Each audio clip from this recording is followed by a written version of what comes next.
Broadcasting live from the Business RadioX studio, it's time for Family Business Radio. Showcasing outstanding family businesses and the advisors who assist them. Good afternoon. You're listening to Family Business Radio. I'm your host, as always, Anthony Chen. So today we have two great guests coming onto the show with us today, kind of sharing their origin stories and what makes them unique. Our first guest, we have Erika Nicholson with Restored Cosmetics, followed by Todd Callen with AcSellerate Sales Advisors. So kicking off the show, Erika, welcome to the show. Thank you. All right, kind of share with our audience kind of what the origin stories are with Restored Cosmetics. So Restored Cosmetics is a company where we service a lot of women that in and through paramedical tattooing and also permanent makeup. Mm-hmm. So for those who are just kind of listening in, what does well, of course, the stereotype, you're thinking of tattooing like bikers and all, but I'm imagining that the women that you're servicing are not necessarily Harley Davidson bikers. So kind of explore or explain to our audience, like what is cosmetic tattooing and makeup? So paramedical tattooing is basically, we service people that have gone through surgeries, different types of tragedies, specifically ladies that have gone through breast cancer and reconstructive surgery, or it may be someone that has gone through a surgery of just a general surgery, and we're helping them feel whole again in and through, tattooing, where, as an example, scar camouflaging. Someone may have a scar that's left over from a surgery or some type of tragedy that they've gone through. And we're basically helping to conceal those scars. Ladies that have gone through breast cancer, we're actually helping restore the look of their breasts. So if they've gone through reconstructive surgery and they have been left with just implants and there's no nipple, there's no areola, we're actually creating a three-dimensional product, if you will, for them to feel whole again. So kind of share with the audience, like what got you down this path to really help women heal, whether it's a surgery or having gone through breast cancer. I mean, these are very emotionally charged experiences. Correct. Yes. So I started out doing permanent makeup for brows. A lot of people have heard of microblading. We offer that in our clinic as well. But through some personal things that my husband and I had gone through, I don't know why, the people that I follow in and through the industry, I would follow their pages and I just began to see these 3D breasts, if you will. And I thought, oh my gosh, that is actually three-dimensional on flat skin. And I just couldn't stop watching these videos. And then everywhere that I went, I just kept seeing this happen again and again and again. And then I had a client that came in that wanted to get her brows done, and she began, whatever reason, to share her story of how she was diagnosed with breast cancer a year before, and then the week before she was in my studio getting her brows done, she had gone to a gentleman and gotten the 3D breast tattooing done, and she said, when he was done, I just cried because it was the first time that I felt, and I finished her sentence, and I said, that you felt normal? And she goes, yes, that I felt normal. And I thought, why am I able to finish this lady's sentence?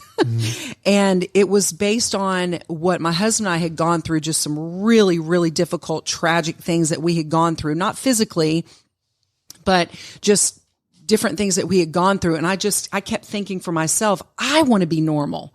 And so that was the first time that I can actually identify with somebody that I could help them feel normal again, or feel as much normalcy in their life by giving this to them. And then I began to kind of do some research, and I thought, is there nobody in Atlanta that's doing this for people?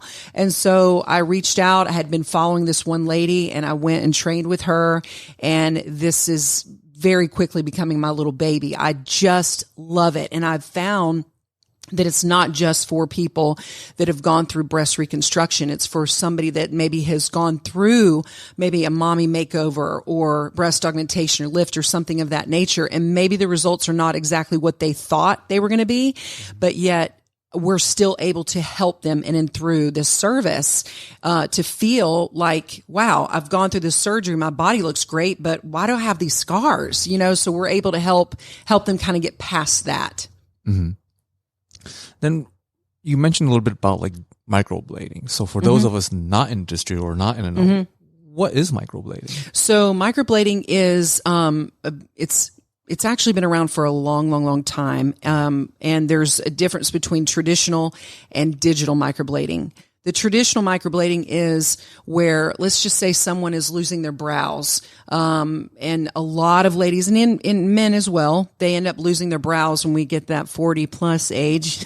And so when I first got into it, I actually thought they were sewing in the brow hair. But it's not. We're actually taking a tool, dipping it into a pigment, and then we're going into the brow area, creating in the skin almost like a paper cut. And when you wipe away the excess pigment, it literally looks like it's hair.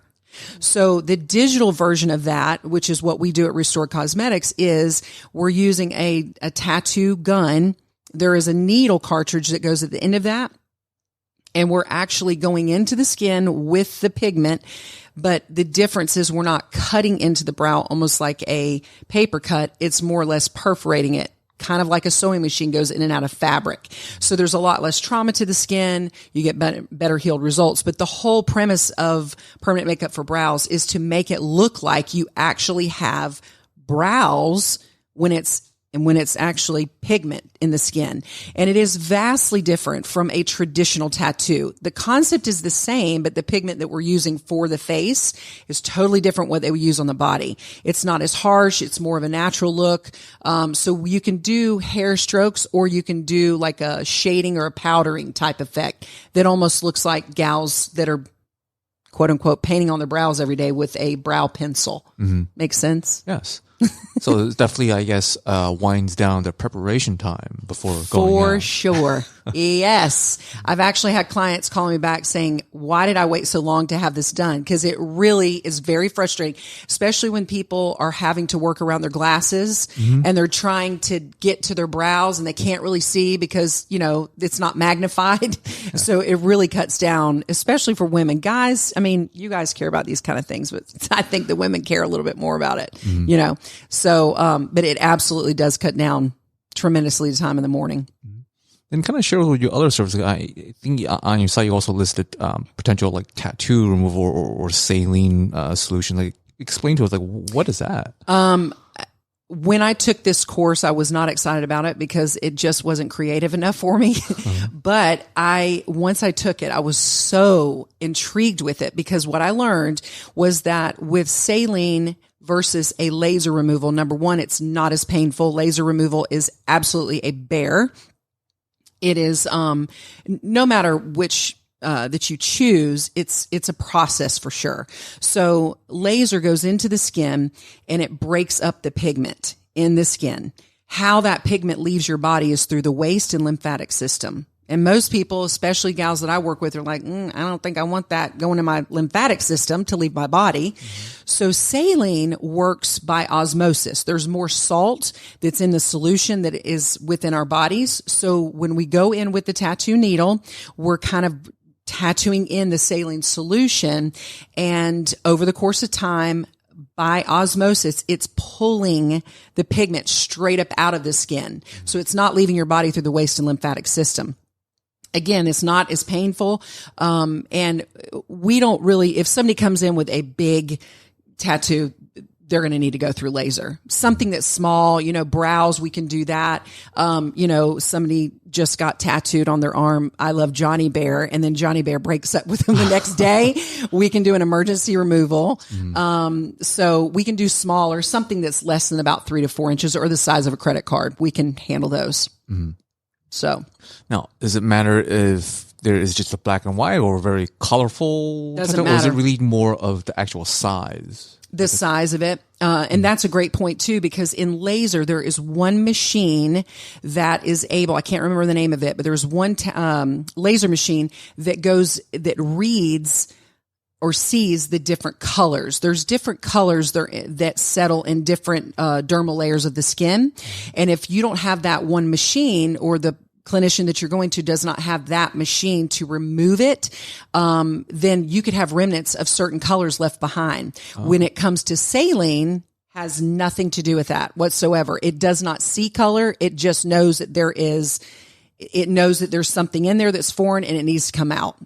So it's vastly different in that regard to the not saline, but the laser removal. So you mentioned in terms of a potential candidate or someone who would kind of choose either between saline and the laser, it's kind of comes down to, I guess, the size. The size of it. Is it because how long it would take if it's too large of a size? Or, yeah. Okay. It would just take forever. I mean, let's just say that in between sessions, with our service, I'm not sure about laser, but with our service, you absolutely do not want to have somebody come back before an 8-week span of time. Okay. The reason for that is we want to maintain the integrity of a person's skin. So we want to make sure that when we're doing the procedure, we're not burning their skin. It's a very, very potent solution that has salt in it. And then of course there's other additives like, aloe and lemon and orange extract. So it's very safe for the skin, but we don't want to do it so frequently that it would mess up the integrity of a person's skin. And I would imagine it'd be the same with laser as well. But the reason why we kind of stayed with the smaller ones is just because it would take an absorbent amount of solution to cover that much ground. Okay. So, because you did mention in the beginning about why someone would kind of consider the saline solution is that I'm not too comfortable, having it filtered through my body. But if I'm understanding how saline works, is that you're literally or physically extracting it out of their skin as opposed to having it go through their, I guess, body's waste system. Exactly. That's right. So when it comes to the laser, sometimes it's just, if it's a bigger tattoo, there's just no other option. I mean, it would just take such a long time, for us to cover that area. They would probably get more surface coverage when it comes to laser. Whereas we're just using a tattoo needle, and even the biggest needle configuration that we would have is very, very small in comparison to, let's say, a big sleeve on someone's arm, So then kind of put things in perspective for someone that's kind of listening. Okay, so I've got kind of the pros and cons on I guess, on both sides. What is, because it sounds like at least on the saline surgery, there would have to be at least multiple treatments over time with, if I'm remembering correctly, 8 weeks in between each session. Correct. Whereas with laser, is that just like a one-time deal? No, there are multiple treatments as well. Okay. Oh yeah, it absolutely. I've got one client right now. She has gone through laser treatments and her tattoo is big. I mean, it's probably, or the remnant of it, is probably about 8 to 10 inches long and maybe 3 to 4 inches wide. She went through, I think, 2 years of laser removal. Wow. And there's still, the doctor told her that's as far as we can go. And it was probably because he may have had that machine that didn't see that particular color. There was still color left in her skin. So she's reached out to us to help with the saline in those smaller areas where that leftover color, I think it's green and a little bit of blue that's left over. And in those areas, we're able to address that. And we've seen some significant improvement just after 2 treatments with her. Wow. So it almost sounds like if someone has too big, patchwork to work with, they would first go to the laser. Yes. And then once kind of the majority of the bulk of the work is done with and whatever's remaining, then they would come to someone like yourself to have the saline to kind of clean up whatever's left. That's right. And I know you also kind of share with the story of other people who are thinking, well, there's certain, whether it's a scar spot or bruise here and there. I don't know how comfortable you want to be kind of sharing some of those stories, because for our listeners coming in, okay, now I understand you provide tattoo removal, you provide care for those who may have gone through significant surgery, or especially with breast cancer. What other things that are helping others to feel, as you say, feel normal again that they might not have considered? What other services do we provide? Or other reasons why they would come to someone like you to remove, let's say, whether it's a scar or bruising. Because I think if I remember the story correctly you shared with me, is that they had a very specific scar on their back.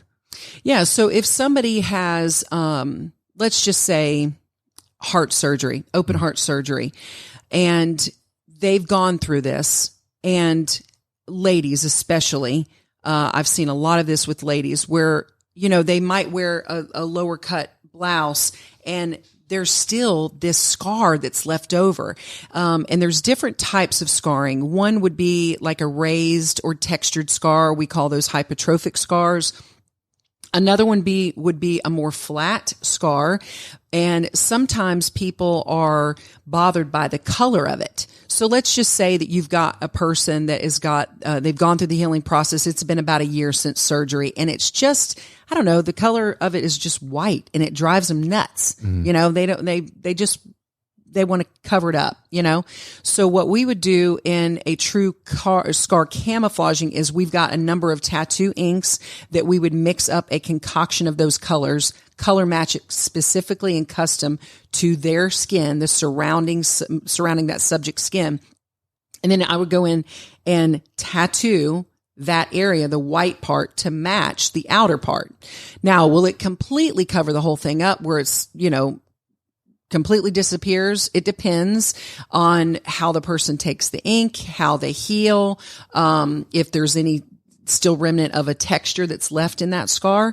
But that's scar camouflaging in the truest form. Another way that we do scar camouflaging is in those raised or texture scars. Those are hypertrophic scars.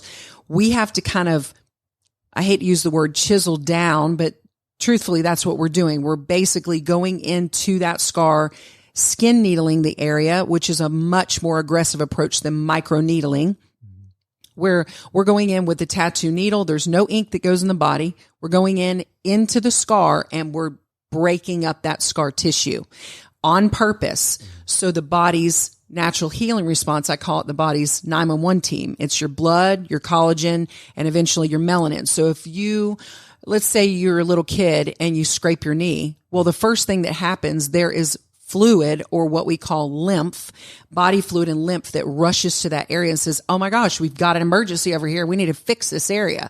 So it basically rushes with the body fluid and the lymph to that area to help heal. The next phase is the scabbing.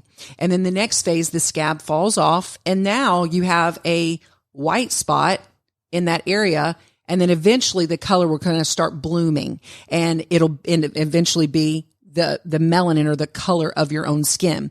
So we're purposely creating trauma through doing skin needling to that area. So the body's natural healing response reproduces new cell growth and reproduces new skin to that area. And over the course of time, you can find that raised scar will begin to kind of diminish.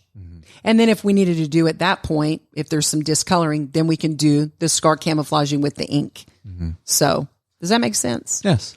Okay, good. So for those who feeling, they didn't even realize that this service is even out there and available for them, they're probably thinking in the back of their head, well, this must be really expensive. Like how would they go about finding ways to pay or finance this? So of course, we take all forms of payment, credit card. If people, we are actually considered to be a medical clinic. So we accept HSA, which is the health savings account. Also flex spending account. We can take those as well. And then we also have financing in and through Cherry, which is, I believe for the most part, I'm almost positive, I may be wrong about this, but I believe it's 0% financing, and they can do that over like a 3 or 6 month period of time. So that helps a lot of our clients to feel like, they can kind of tackle it. The good thing about what we do in regards to, the services like scar camouflaging and that type of thing, those are usually not one and done treatments. Scar camouflaging is usually, and also the saline removal, but the ones that are more robust in price are usually going to be the scar camouflaging, because those are just more in depth typically. So that's where we see a lot of people wanting to do some type of payment plans or something like that. So we break those up into the different visits when they come. So, but if they need further financing, Cherry is who we use for that. So how does someone even begin the conversation? Like, do they just reach out to go online and set up at a time? Like, what's kind of the general process if someone wants to begin feeling normal again? I normally I'll talk to somebody over the phone, just kind of get a feel of what they're needing and what their ultimate goal would be. And I can usually assess from that whether or not it's something that we can help or if it's out of our scope. But what I typically do is have them either, if they feel more comfortable coming into the clinic and doing a complimentary consultation, we can do that. But most of the time people are sending a photo in and through our business line, our text line, and I'll be able to kind of get a good gauge of what needs to be done after speaking to them. And then from that point forward, we can either schedule a time for them to come to do the procedure, or they can do it online. They can book online. So kind of share with the audience that as kind of learning about all this process and beginning the healing, whether it's because they went through some kind of cancer or surgery or something traumatic. What is maybe one or two patients you're comfortable with kind of sharing their story where after treatment you realize, yeah, I'm made for this. I belong here. Yes. The very first gal that I did, she had gone through reconstruction. And she had been walking around with implants, but there was nothing on the implants. I know that we're in a company of men, so I hope that doesn't make you feel uncomfortable. But nonetheless, in my mind, I feel I'm not bothered by it. So when she came, she didn't have any. Sometimes the doctors are able to build out what they call a nipple mound, so that the tissue is able to kind of protrude out from the skin. Even if somebody goes through that, and they have a bump, it still has no color. There's no life to it. So they're looking at themselves either just completely flat skin with breasts, implants, and they feel like they look like an alien. They don't feel normal. And then some of them actually have the nipple mound, but they still feel like an alien. So this particular lady that came to me, she was my very first real client. And I had to put on my face, like psych myself up, like, okay, this is real. This is real. And when we got done, of course, we both just shared a moment of tears because it had been 2 years. She had gone through a lot of complications and, she had had a reconstruction, but never thought it was important to do this for herself. And for whatever reason, when she went back to have her 2-year checkup with her doctor, he referred her to us and she called and I interviewed her afterwards and I said, what was the thing that most surprised you? And she said 2 things. One was that in less than 2 hours, my entire life, I could feel normal again. And the second was that she questioned for 2 years, oh, it's not that big of a deal. I don't think it really matters. And she said, it absolutely matters that you do this for yourself. You've gone through all of this. You need to do this for yourself for you to feel whole and complete again and move past that point. Because a lot of these ladies come to me and the reason why they don't want to do anything else and they'd rather just leave it alone is because they've gone through surgery after surgery after surgery and they're done. They don't even want to look at a place that looks like a clinic. That's why I tried for my place not to look so clinicky, you know? So I know that it's vitally important for them to feel like themselves again.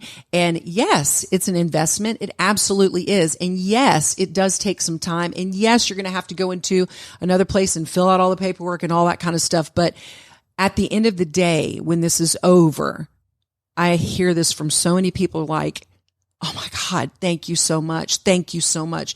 Thank you so much for doing this. The last gal that I did, not the last gal, one of the most recent gals, she's so precious. The doctor was able to build the nipple mound for her, but she had no color. So, we just cried. I don't know what it is. Like I feel so attached to these women that, where they feel like that they can get past that tragedy in their life and feel like they're one of us again. You know what I'm saying? So it's I know it's probably the most rewarding thing I've ever done. Ever. And I would have never thought I'd ever do this. My mom was talking to me the other day and she's like, I can't believe I have a daughter that tattoos breasts. And I was like, I could do it all day long. I love it that much. It's great. Because as you say, it helps them feel normal, heal over trauma or tragedy, and get some sense of normalcy. And if I remember your tagline or your marketing is that it's as if it never happened. That's right. The last lady I was just telling you about, she gave me a bookmark the other day. Of course, I started crying, but she said, "Thank you for being part of my journey." I thought, God, and she is just so precious. I mean, I've actually become friends with this woman. She's incredible, and so I know that. I don't know. I was talking to somebody the other day and they said the same thing when they saw my work in doing this. They said, "Oh yeah, you found it. This is what you're supposed to do." So I know that for sure. So for those of our listeners who either themselves or might know of someone who wants to heal and wants to feel normal, how can they best find you and reach out to you? Well, my website is getting rebuilt as we speak. So you'll have to go back and you can look at it, but then you need to look at it again in the next few weeks. But it's restoredcosmetics.com. All of my handles on Instagram, Facebook, LinkedIn, they're all the same. Restored Cosmetics. Great. Well, thank you. Yes. Thank you. It's been an honor. Thank you. So, Todd. Yes. Hi, Anthony. Hi. Kind of share with us your origin story of what got you into consulting and accelerated sales. Yeah, sure. So I was a corporate sales leader for 25 years, running sales teams globally, nationally for companies, small, mid-sized businesses. And then kind of as the pandemic hit, like a lot of people, you start to reflect, and I was home. And I had two kids. I have two kids now, but back at the time they were 12 and 9. And I realized I had missed a lot of their stuff. Like I missed my son's first home run. I was in Europe on business. I missed my daughter's first recital. And so a lot of people in sales during the pandemic were saying to me, "Hey, can't wait to get back on the road. Can't wait to get my Delta Platinum and all that kind of stuff, Diamond." And I was like, I kind of like being with my family, reconnecting with the community. So I made a decision that I wanted to do what I love to do, which is help businesses grow their revenue and their sales, but do it with more control over my life and serve mostly the Atlanta market. So as kind of you're thinking through this at home, what made you go, all right, well, I'm going to try this by myself? Was it that one event, or have that mindset been kind of slowly trickling down and just that one event kind of pushed you to make that decision? Yeah, it was a couple of things. It was saying, what do I really like to do? And what I really like to do is help companies grow. But when you're corporate, sometimes there's not that tangible reward. There's a monetary reward and there's a compensation, a bonus, those kinds of things. But when you're actually working with a small business owner or a CEO of a company that's trying to grow, it goes beyond just the monetary piece. You're actually helping them. You're changing their lives, right? I mean, they're suffering because they're wearing too many hats. They're trying to run sales, but also all aspects of their business. And so they're really grateful when someone's able to come in and really help them grow their business and elevate them above kind of the day-to-day of the business. So I think the satisfaction of helping others is a big part of my business. And then again, just having more kind of control over my lifestyle. So coming in with kind of that corporate experience and now working with small, mid-sized firms or family businesses, what are some, I guess, top challenges you find common with most of them? Yeah, I think what you see is that a lot of small businesses or mid-sized businesses are really good at what they do. And the owner has a passion and maybe started the business or took it over. It's a family business. So they really know that industry well. The challenges that they face are they are always confounded as to why they're not doing better in sales. And it's very reactive. Sometimes they take advantage of economic situations. Sometimes they get a big customer that year, but what they're lacking is some kind of predictable revenue. And so they're frustrated because they know how good their business is. They're very passionate about it, but they're unable to kind of capitalize on just that. So they have failed to put in a predictable, repeatable sales foundation and infrastructure. And that's what I help them with. So I also kind of find at least a perspective from my side is that a lot of these smaller businesses that are starting out, they are really good potentially at sales themselves, but sometimes they kind of run into a wall in translating their skills to others. Like what is the other struggles that you find why that's not translating for the rest of their business? Yeah, that's I'm going to date myself now, but Michael Jordan was a great basketball player. And I'm sure he sat around going, why can't the rest of my team just do what I do? Just watch me and you'll all dunk and stay in the air for 10 seconds and all that. It just doesn't work that way. So you have a lot of business owners that similarly will hire a salesperson and say, go sell, just watch what I do. It's easy. But it's not that easy. And unless you have the enablement and the process to support a sales team, it doesn't translate. The other funny thing is, and I'm sure, Anthony, you deal with this because you help a lot of business owners and families in your line of work, is the owner's thinking about an exit and they're thinking about the value of their business. And ironically, if they are the key rainmaker or they're the one mostly responsible for revenue, their business is essentially worthless when they leave. So in order to really have a good valuation, they need to get everything out of their head and into some kind of process that can fundamentally be repeated year after year without them, so that the business is successful on its own, so that they can exit and still have a good exit for themselves. It almost sounds like they're just a sales team of one. And what you're saying is if you want to have a succession or sell the business, you should have a sales team of not you. Right. Well, or you shouldn't be the key salesperson. They may have 4 salespeople or 8 salespeople, but if the owner has not enabled them and kind of set the table for them to be successful, and I don't want to bore your listeners, but it's everything from sales process to how you use a CRM to making sure that the KPIs and metrics are in place and how effective is your messaging. If all of that has not been done properly, then even really good salespeople will flounder. And especially in the last few years, you've seen so many people switching jobs because there's opportunities, so they won't stick around.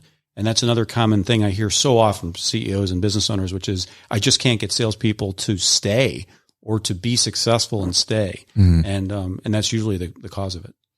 So that's kind of the elephant or problem in the room is not having, they might have a very high turnover rate, I guess, in terms of the salespeople. And one potential solution, well, just hire kind of a VP or CMO or sales manager. Right. But their pushback immediately could be, well, I just don't have that money cash flow right now. Right. How does someone like yourself come in?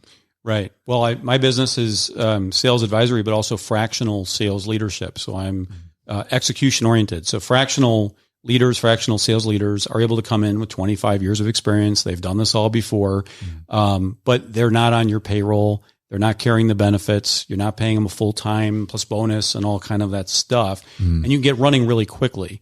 So a lot of times what makes a lot of sense for a business owner is to get a fractional sales leader to come in, immediately have an impact, hire, get the right people, the process, the foundation in place, scale the business, and at some point put it in a place where that person, myself, can be replaced by a full-time person when it's right. Because often when they hire that fully loaded expensive full-time resource, they're not ready for it yet. They haven't established the basics yet. And sometimes those full-time leaders really don't want to come in and do the dirty work of setting up the sales foundation. So it's been a really good match for businesses that are ready to grow but don't want to kind of overinvest.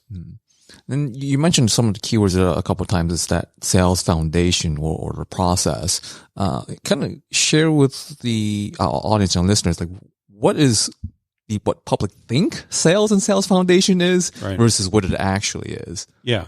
I think probably the impression that most non-sales people have of sales is kind of that used car salesman that, is got, kind of a little bit cheesy, trying to sell you something you don't really want, won't take no for an answer. And I don't want to deal with that kind of person, right? They immediately have sort of this feeling of, I don't want to be sold to.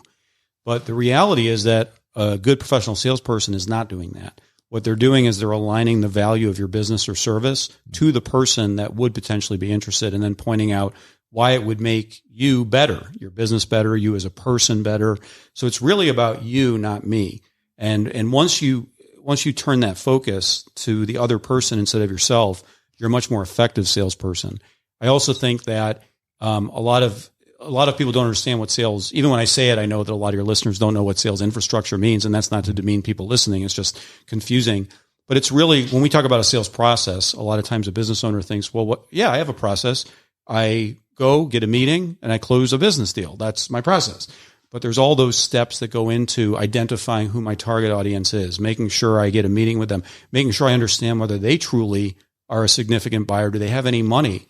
You know, if somebody talks to you for 3 weeks in a row but has no money and can't ever buy your service, they're probably not a good fit. So at the end of the day, you have to align those people and then make sure that you have steps to understand as a salesperson, you know, what am I doing to advance this for the good of the customer, for the good of the business? So there's a lot that goes into it. And then there's, you know, then there's the math around, if I want to get X dollars in revenue growth, how many outreaches do I need? How many meetings do I need? Kind of all that math. So it's kind of a blend of art and science. I always say you can have 1,000 at-bats as a baseball player, but if your mechanics are wrong, you're going to strike out every time. So you really have to have the right mechanics and be effective and then get more at-bats. And if you can marry those two, you'll be very successful in the sales world. So for the listeners hearing this for the first time, oh, okay, so what I thought sales foundation is completely like lopsided, and then they're going to try to implement it by themselves or do some kind of management and training their salespeople to be a bit more, instead of, as you mentioned, kind of the stereotype of the used car salesman, but more consultative basis. Right. What is kind of some of the common mistakes they make as they're transitioning this mindset or creating a foundation? Yeah. There's a tendency to think, hey, if I hire salespeople, they should go sell. That's their job. They're salespeople. So I'll hire them and then just let them be. But even the very best professional sellers want enablement and they want structure and they want a process to follow because they know that will make them successful. And so I think a big mistake is just hiring a bunch of people with no sort of game plan around what it means. Hey, I want to grow my business, so I hired 3 salespeople and my business hasn't grown. What's going on? It's really about making sure that the foundation is there. You've hired the right people. You even know what your sales organization looks like. It may not just be, hey, I'll hire 4 salespeople. What are those people doing? Some may be looking and hunting for outbound business. Some may be taking care of customers. Some may be doing business development. So even just saying a salesperson, they all have different roles and responsibilities. So that's what I mean by foundation. You have to get that right. You have to build the house properly before you can move into the house. It sounds like there's a lot more for them to start or consider, or questions to find answers to before just going out hiring 3 or 4 salespeople right off the bat. What is, I guess, maybe 2 or 3 things you would typically ask of the business owner before they go down that journey and kind of finding out whether or not they're at a point that can go up to that next level? Sure. Are you happy with your sales results? Are your sales results as predictable as you would like? And what have you done to make them more predictable? Those would be 3 questions. And in my email signature, I actually have a 10-question questionnaire where you can kind of rate your sales team. But those 3 questions are useful because if someone thinks about it and says, we had a good year last year. I saw this a lot in COVID. Some businesses didn't do well in COVID and some businesses really did well in COVID, the best they ever did because of the kind of business they were in. And then as COVID started to temper off, the business started to temper off and they were sort of like, I don't know how to predict. I don't know how to, because they never put in a predictable structure that would always repeat results. So those would be kind of the 3 questions. And if a business owner is doing great in those regards, they're doing great. Often they're not. I think something like 85 to 90% of small to mid-sized business owners struggle with the 3 questions I talked about. And that's where my business and folks like myself come in and very quickly can help you put the right things in place so that you will be successful, not just this year, but every year going forward. So as they're kind of finding the answers to those 3 questions, what other markers or metrics they should be looking at when they consider when they hit that particular area that, all right, I need to find someone like a Todd to kind of bring in because I'm now at a crossroads where I could either just stick by myself or begin really building out a foundation or a sales process. Yeah. I mean, you know, in addition to sort of, do I have consistent growth or don't I? Some other sort of more nuanced things are how much of my business comes from my outbound efforts versus sort of just inbound referrals. Because the inbound referrals are always going to come, which is great, but those aren't predictable. So how much is coming from outbound versus inbound? And then how much of my revenue is coming from my top 2, 3, 4, 5 customers, right? When you have 90 to 95% of your revenue coming from the top 5% of your customers, that's dangerous because if 1 or 2 of them leave, your business. I mean, I see this, I've seen this before, and I'm not going to call anyone, but I've seen where a key client leaves a company and there goes half their revenue and they're devastated because they never took measures to diversify their account portfolio and be more structured. Mm-hmm. So those are things to think about. You may have a good year, but if it's all coming inbound and it's all tied to one or two big customers, you know, that's a red flag that maybe you need to start thinking about how to, you know, put something in place that's more predictable. Mm-hmm. So for our listeners, as you're mentioning some of these metrics, whether a bulk of the revenue is just from a small percentage, or maybe just 2 or 3 clients, or they're just not predictable or really not sure or have a good grasp of where reliable revenue is coming from. Now that they're hearing that would be a red flag too. Yeah, they're probably thinking like, "Oh, okay, I'm kind of there." So what is kind of the first steps, other than of course reaching out to yourself? Yeah, I think the first step is really asking yourself, can I fix this? Do I have the capability to turn this around and put something in place that's more of a process and more predictable that I, as the CEO or business owner, can manage? Can I do that? And if I can do that, I should do that. And if I'm struggling to do that because I'm either not a salesperson or I'm good at sales, but I'm the owner, I'm wearing 1,000 hats, that's where outside help can come in and very quickly help that kind of company. Can you kind of share with us a story of a client? Of course, you can keep them confidential or in name, but sure. Whether it's a problem they're kind of running into, and then after working with you, some of the changes or implementations you made to kind of the end result of where they want to be. Sure.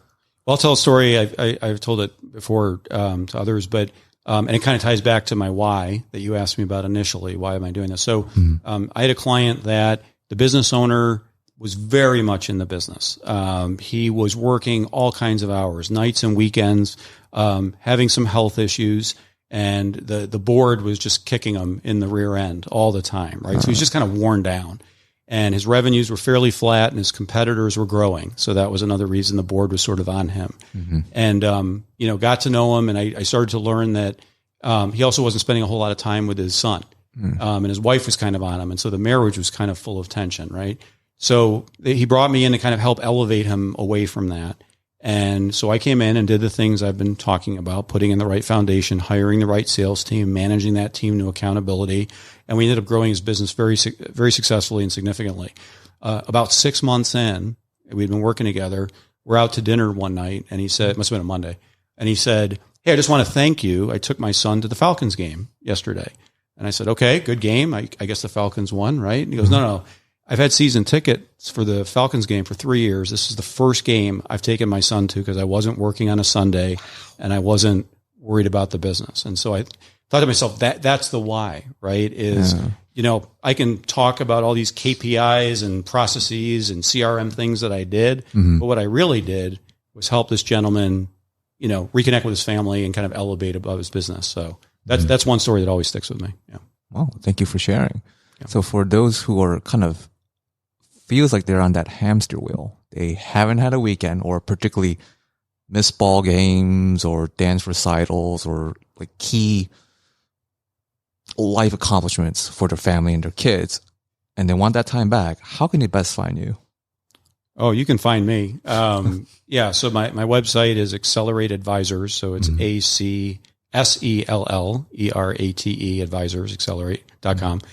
And my phone number, which is always reachable, 404-840-0930. Well, thank you, Todd. Yeah, thank you, Anthony. So this is kind of a section where we kind of bring our guests back in for the last section where we ask them 1 or 2 universal questions. So kind of with today's theme is all about healing, finding normalcy, along with finding more family time. And that's kind of driving our why.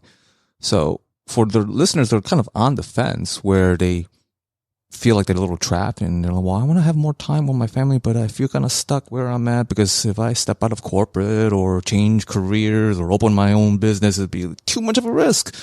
What would be one major advice you would provide for someone that's listening right now that's kind of on that fence, not really sure if they should just make that leap to go after that passion, if that is so? And then after making that leap, as you're going through your journey, what are some of the things that you would talk or consult yourself when you're kind of at that crossroad? Did I make the right decision? and then come across and say, you know what? Yeah, why didn't I make this decision sooner? So kind of a two-part question. This is more for our listeners in terms of if you were talking to them, someone sitting across with you. Yeah, that's kind of where I'm at. I feel like I'm stuck, but I'm not sure if I just make that leap like what you did in terms of chasing your passion, followed by, okay, well, since you made that leap and you might have come across a crossroads, whether you're going back to corporate or staying where you're at, what's something that you kind of help you get across that barrier? So we'll bring our two guests back in. So of course, this is the legalese portion of the show. This show is sponsored and brought to yours truly myself, Anthony Chen, here with Lighthouse Financial Network, securities and advisory services offered through Royal Alliance Associates, Inc., RAA member, FINRA SIPC. RAA is separately owned, and other entities and or marketing names, products or services referenced here are independent of RAA. Our main office address is at 575 Broad Hollow Road in Melville, New York, 11747. You can best reach me either my office number at 631-465-9090, extension 5075, or preferably through email, which is just my full name, Anthony Chen at lfnllc.com, or you can simply also connect with me on LinkedIn. Now, bring our guests back in with our two big questions. What advice would you give for our listeners, Erika? I'm a risk taker, and I look at things like people ask the question, well, I'm not sure if I should take the leap. I'm not sure if I should do this, but what if it works?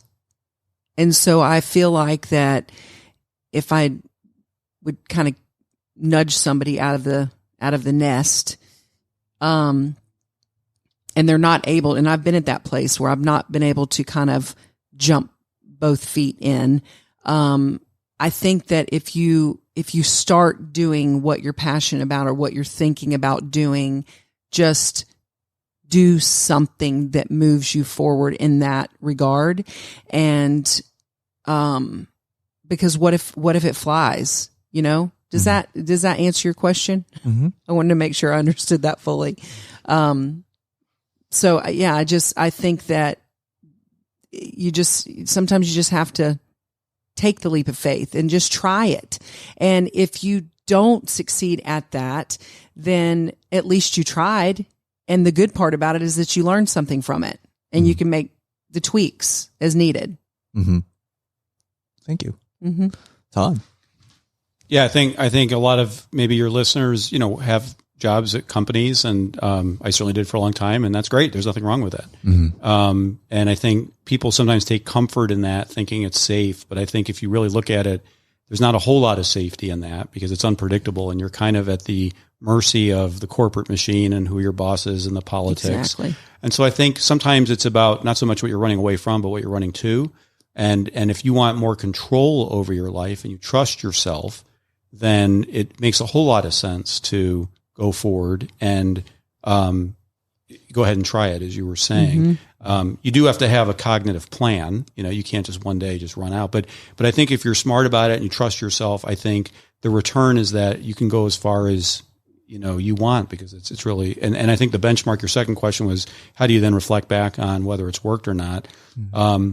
How do you feel relative to how you felt 5 years ago or 3 years ago or whenever it was that you started? Are you more satisfied? Do you feel like you have better control? For me, it was the trigger of being servitude based, serving others. I never had that feeling when I was a corporate guy. I have it now. Mm-hmm. So sometimes it's more than just hey, I have some freedom. It's really you talked about feeling connected and having a purpose. Right. So I think if you're driven by a purpose and you're driven by a passion and you can make it work, for a lot of people, it's definitely worth doing. Mm-hmm. Which then kind of leads to a follow-up question, finding that passion and purpose. Sometimes the chicken or the egg problem. Do I need to have a passion and purpose first before I make that leap, or do I make that leap and then kind of winding my way through, then finding by accident or finding what my true passion and purpose is? What is kind of your perspectives? Wow, that's a good one. Oh, gosh. I think for me, I just had to kind of cast the net with a number of different things, just trying to find my way while I was earning an income in, corporate America. But I feel like that, me personally, I think in your doing, things begin to unfold. As I said before, I started out doing permanent makeup, and my whole thing with the business that I was in before, I thought I found my thing. And then COVID hit, and I thought, gosh, well, I've got to reinvent myself. And I wanted to do something that would serve women. And so I thought, oh, okay, I could do this. And I started doing that. I still do that, but I feel like that as you're moving forward, things begin to unfold, and you have to follow that leading, if you will, to see where that goes, and follow your heart and what is presenting itself to you again and again and again. Like with me, it was just, I kept seeing the paramedical tattooing over and over again. And I thought, maybe I need to check this out, so it kind of unfolded. I didn't even know, I had no idea it existed, so I think that when you step out, the next step you think you're stepping out on thin air, but the next step presents itself like, oh, okay, this is where I'm supposed to go. And so I think that you could certainly have in your mind where you would like to go, but keep it open where, okay, I'm just being led where I'm supposed to be led to. And I'm trusting that in that process, things are going to unfold and present themselves to me. And that will give me my guidance as to where I'm supposed to go or what next steps to take. Thank you. Todd? I think that people can have multiple passions, and they often do. So sometimes we make the mistake of thinking, well, this is my true passion in life, so how do I make that a professional career, right? I was very good at tennis when I was younger, but wasn't good enough to make any money on it, right? So I think if you're fortunate, you kind of have done something that either is it or similar to it, where you go, you know what, that felt really good. And then you start to say, am I ready to kind of make that leap? Am I ready to combine what I really like with kind of doing this professionally? So, and if you haven't experienced some kind of passion and you're not sure what that is, then I would think it would be more challenging, but you just have to then think, what could I do? What do I enjoy? Some people love taking a business and then tinkering with it and growing it, and they don't care exactly what the business is. They're just top line people. So that could be their passion, even though the business could be anything. Some people like me, I love sales. So I connected with that a long time ago. So I think there's different ways to go about it, but you generally have to know you have a passion for something, or you really like something. And then you go, well, how can I do that kind of professionally, and then follow that? Yeah. Well, thank you. So as we're kind of wrapping up here, again, how can our listeners and audience best find you? Whether it is they want to feel normal again, or they find out, oh crap, we only have 2 or 3 big clients that are 90% of our revenue. So Erika. RestoredCosmetics.com. And I don't think I gave our phone number. It's 404-394-0477. You can also find us on LinkedIn, Facebook, and Instagram under Restored Cosmetics. Great. Thank you. Todd. Yeah, Todd Callen, AcSellerateAdvisors.com, AcSellerate advisors.com. And you can reach us at 404-840-0930. Great. Thank you, Erika. Thank you, Todd. Thank you, Anthony. Thank you. It's been great. Now for a little bit of what I call Anthony's financial take. As you kind of heard from our guests here, their words of wisdom for you, the listeners here, is at the end of the day, with a financial plan, I mean, life is really just a journey. No plan, even a financial plan, should be set in stone. Whether, particularly on the purpose and the passion side, it should be part of a financial plan. Now, we might not be able to measure it in dollars and cents on a graph or in a report or an Excel sheet, but at the end of the day, finance is really just the fuel and a resource to help you live your purpose. So whether you're already working with someone or you're thinking of considering reaching out to someone, find an advisor that kind of meshes what your purpose and passion is and understands intuitively what you're looking to accomplish and what you want out of life. And that's a little bit of Andy's financial take. Thank you for listening to Family Business Radio. Until next time, thank you for listening.